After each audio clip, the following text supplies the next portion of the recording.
Dong Song, Professor of Computer Science at UC Berkeley and founder and CEO of Oasis Labs. So first, let me introduce our guest, George. George is also known as the founding father of genomics. George is Professor of Genetics at Harvard Medical School and Professor of Health Sciences and Technology at Harvard and MIT, and Director of the U.S. Department of Energy Technology Center and Director of the National Institute of Health Center of Excellence in Genomic Science. George is well known for having developed the first direct genomic sequencing methods. He has also helped initiate the Human Genome Project in 1984 and the Personal Genome Project in 2005. And George has received numerous awards for his work, including the 2011 Bauer Award and Prize for Achievement in Science from the Franklin Institute and election to the National Academy of Sciences and Engineering. Hi, George. It's such a great pleasure to have you join us at the Responsible Data Summit. Thank you so much for joining us. Thank you. I'm looking forward to the conversation. Yes, so you've done great, pioneer research, and also you've seen a lot of advancements at the intersection of genetics and technology during your career, and you've started a number of companies. So maybe you can tell us a little bit, how did Nebula come about, and what problems do you think Nebula hopes to solve?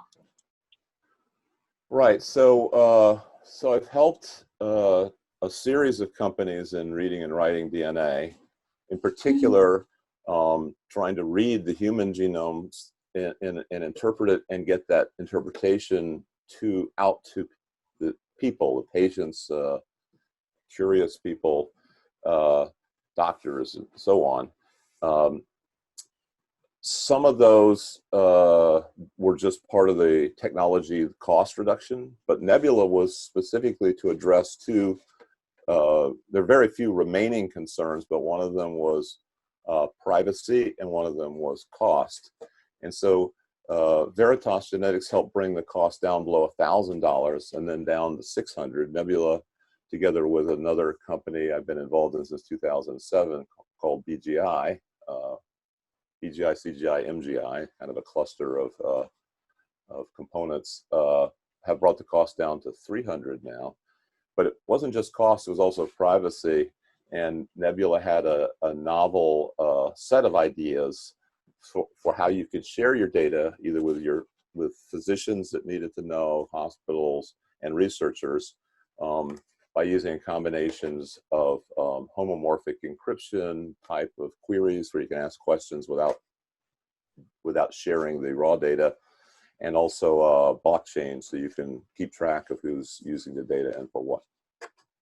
So that was the main components of the Nebula strategy. Yeah, so talking about privacy, so maybe first you can talk a little bit about why you think privacy is important for genomics, and what are the challenges there? Right. So in some countries there are laws that protect genomic privacy. Like in the United States, there's a 2008 law, Genetic Information Non-Discrimination Act. But these laws have the potential of being reversed later, but the laws can be changed. And if your genomic information is public because you felt it was safe, and then it's hard to make it private again. So that's one problem. But then the question is, you can never change your genome, right? Once it's public, it's not like your credit card number, which you can get a new one. Right. The question is, so that's worrying about it. But how could it be used against you? And that law and other laws in other countries protecting you about medical insurance or other medical payments that could discriminate against you. Your employer, the way that you get employed, whether it's a government or a private employment, they could select you based on your genetics rather than on your actual performance. In other words, it could be you're doing your job, but they're worried that you'll fall asleep. For example, I have narcolepsy genes that predispose me to falling asleep. So they could look at my genetics and say, we're not going to let him drive a car or a truck or a plane. Even though I might be able to do those safely, they might worry, and I think justifiably. So I actually don't drive a car. I don't have a driver's license. But if that were forced on me, that may be something that people consider poor use of their genomic information. So you'd like to give them access only to the genomic information that will help you. In other words, you'd like to let your doctor determine if you can take a certain drug or need a certain drug, but you don't want them to know whether you are qualified for a particular job. Now, this will probably change with time. What people might actually consider it a public health threat for me to drive, and so those laws may change back and forth. But that's one of the things that makes people nervous about the privacy is the change. So in Nebula, and we try to make it so that you're somewhat future-proof, that you only let out data in an encrypted form and only what is needed for you to benefit you.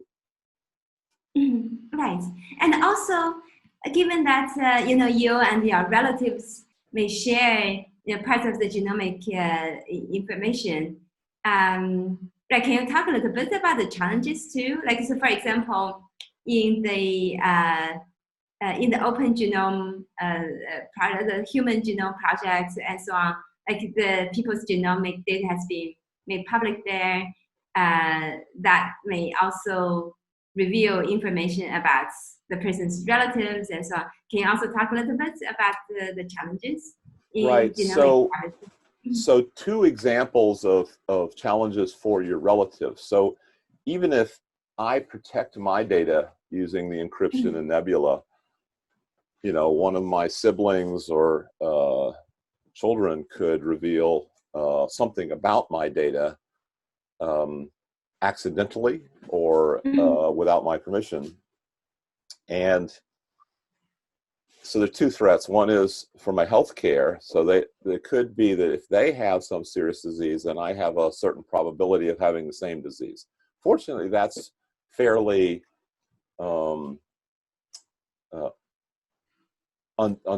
it's uncertain enough that it's really not actionable. In other words, it's likely that an employer would stop me from driving because of my narcolepsy, but it's unlikely an employer would stop me from driving because my sister has narcolepsy. Okay, so but that still is one concern. The second concern is that one of us in my family has committed a crime, and they use DNA data from the others to help find that person.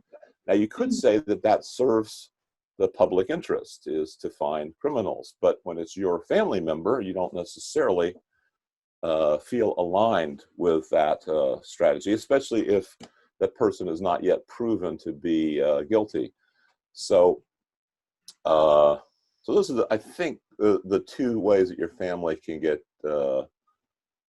exposed. So now the best thing is if everybody used the Nebula system, and then they were all safe in that regard, and that I don't reveal anything about myself or about my family. Now, ultimately, however, we're getting so good at genomics, it's possible to obtain people's DNA without their permission, without any family member's permission, because you leave it around all the time. It's left around on the surfaces, on your glasses, and cups, and so so you have to keep that in mind as well. You can obviously stay inside, which many of us are doing now because of COVID, and that keeps your DNA inside. But ultimately, it's very hard to protect your entire family's DNA from. So you need laws and enforcement to do that. Yeah, talking about laws, can you we talk a little bit more? What do you think? What role public policy and lawmakers may play in addressing the protection of privacy for individual genomic information? And have you seen good examples or what suggestions what should be done? Well, one of the protections is in addition to the 2008 law that I mentioned earlier, there you can, if you provide adequate health care to everybody, and don't do very selective insurance companies that charge more to some people than to others. If everybody is assured of health care, that takes away, and is assured of employment, then then that's a good thing. That means they worry less about their genetic information. But that's not true in so many countries in the world. In fact, you might even argue it's not really true anywhere. But that's one solution. The other solution is to, another component of it is enforcing it. So it could be that you have laws that protect people against discrimination or loss, but individuals can discriminate. So, for example, I don't have company policy, but I could have an individual policy that discriminates. And you need to enforce that. You need to find that and enforce it. And that's challenging. But overall, I don't think that this is for most people, this is not the greatest threat to their livelihood and their family health. A much bigger threat are infectious diseases, diseases of aging, genetic diseases, all cancer. All these are genetic diseases, and not knowing your genome might protect you against some of these discriminations, but it also puts you at risk for all these diseases. So it's probably a net very beneficial to know your own genome and just do what is possible at the time to protect yourself against the lower risks of privacy loss. Right. Speaking of which, that exactly brings us to the partnership between Oasis Labs and Nebula. You mentioned privacy is a very important aspiration for how you started Nebula, and right, we're also very excited to partner with Nebula at Oasis Labs to actually try to help bring the secure computing to Nebula and to genomic to genomic analysis and so on. So that using Oasis Labs secure computing and blockchain technology to actually help Nebula to fulfill its vision. That has been very exciting. Yes, I'm very excited about the partnership with Oasis and Nebula as well. There's going to be a need for evidence that we have this solution, and I think the track record of the two companies will continue to convince people of how it's working, in the same way that people had to be convinced at one point that they could use their credit cards on the internet without worrying about it, or credit cards on the phone for that matter, or in person. All of those require trust, and the trust in all these cases comes, whether it's credit card or genetic information, comes from technical competence, usually computer competence, which I think both Oasis and Nebula have in abundance.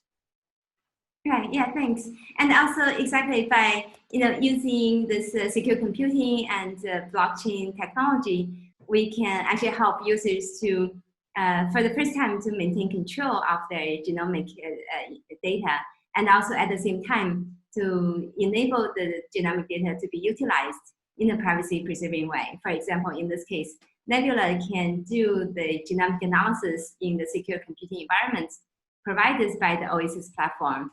And users can benefit from the genomic analysis results.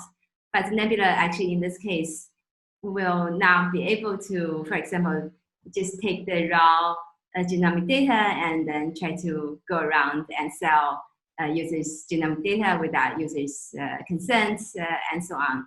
And so, yeah, I'm really excited that this will be the first time where users can really be owners of their genomic data and benefit from the genomic analysis, but still maintain control of their genomic data. Yes. I mean, users have been, those that have paid attention at all, have been used to companies selling their data, whether it's their grocery shopping data or their genomic data. And this is the business model that Nebula and Oasis have is very different from that. They can help you save society money, save yourself, your family money, and Nebula and Oasis make money just by keeping that safe and secure, and taking a small compensation for providing that security, rather than selling your data, which they really don't have. They have a secure form of it. Mhm. Right, and also,